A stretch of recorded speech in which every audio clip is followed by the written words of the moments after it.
अजीत डोभाल, भारत का अदृश्य योद्धा।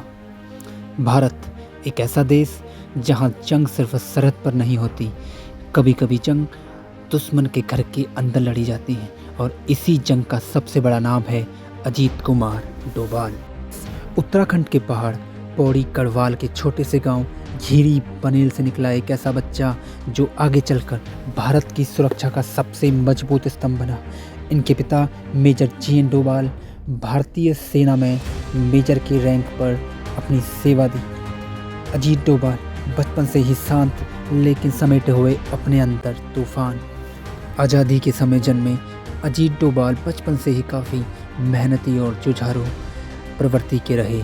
1968 में केरल कैडर के आईपीएस अधिकारी बनकर इन्होंने अपने जीवन अध्याय को शुरू किया। ये वे इंसान थे जो कुर्सी पर नहीं बल्कि ज़मीन पर काम किया। जहाँ खतरा होता डोभाल वहीं मिलते। पाकिस्तान मिशन इनकी ज़िंदगी का सबसे ख़तरनाक अध्याय। अजीत डोभाल 7 साल तक पाकिस्तान में एक आम मुसलमान बनकर अपना जीवन यापन किया। न वीज़ा, न सुरक्षा, न पहचान, एक आम मुसलमान। लाहौर की गलियों में रिक्शा चलाकर मजदूरी कर वहाँ की पाकिस्तानी सेना और आईएस की गुप्त जानकारियाँ भारत तक पहुँचाई। दुश्मन की धरती पर भारत का शेर। इसी साहस के लिए अजीत डोभाल को मिला कीर्ति चक्र। पंजाब की आग हो, कश्मीर की बर्फ़, पूर्वोत्तर की पहाड़ियाँ हों या विदेशी ज़मीन पर गुप्त मिशन, डोभाल हर मोर्चे पर डटे रहे।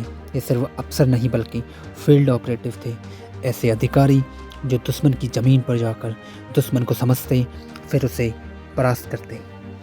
सन 1988 ऑपरेशन ब्लैक थंडर। स्वर्ण मंदिर में छिपे आतंकियों के बीच एक व्यक्ति आम नागरिक बनकर घुसा। यह व्यक्ति कोई और नहीं बल्कि अजीत कुमार डोभाल थे। सन 1999 कंधार विमान अपहरण, जहां पूरा देश सांसें रोके खड़ा था। उस संकट की घड़ी में पर्दे के पीछे जिस व्यक्ति ने बातचीत को एक दिशा दी, वह व्यक्ति थे अजीत डोभाल। क्योंकि कुछ जंगें बंदूक से नहीं बल्कि दिमाग से जीती जाती हैं। जब दुश्मन को पता ही ना चले कि वह हार चुका है, तब समझिए अजीत डोभाल काम पर है। पाकिस्तान की गलियों में एक गुमनाम मुसाफिर, भारत का जेम्स बॉन्ड कहे जाने वाले अजीत डोभाल, जो कैमरे के सामने नहीं बल्कि असल ज़िंदगी में अपने कारनामों को अंजाम देते हैं। 2004 से 2005 तक वे इंटेलिजेंस ब्यूरो के निर्देशक बनके भारत की आंतरिक सुरक्षा में अपना महत्वपूर्ण योगदान दिया। सेवानिवृत्ति के बाद भी वे रुके नहीं। उन्होंने विवेकानंद इंटरनेशनल फाउंडेशन की स्थापना करी, जहां पर राष्ट्र की सुरक्षा पर सोच गढ़ी जाती है। 30 मई 2014 प्रधानमंत्री नरेंद्र सिंह मोदी ने उन्हें नियुक्त किया भारत का राष्ट्रीय सुरक्षा सलाहकार। यहीं से शुरू हुआ भारत की सुरक्षा नीति का एक नया अध्याय। 2016 का उरी हमला और फिर सर्जिकल स्ट्राइक, 2019 पुलवामा और जवाब में बालाकोट एयर स्ट्राइक। इन फैसलों के पीछे जिस व्यक्ति का दिमाग रहा वह नाम था अजीत डोभाल।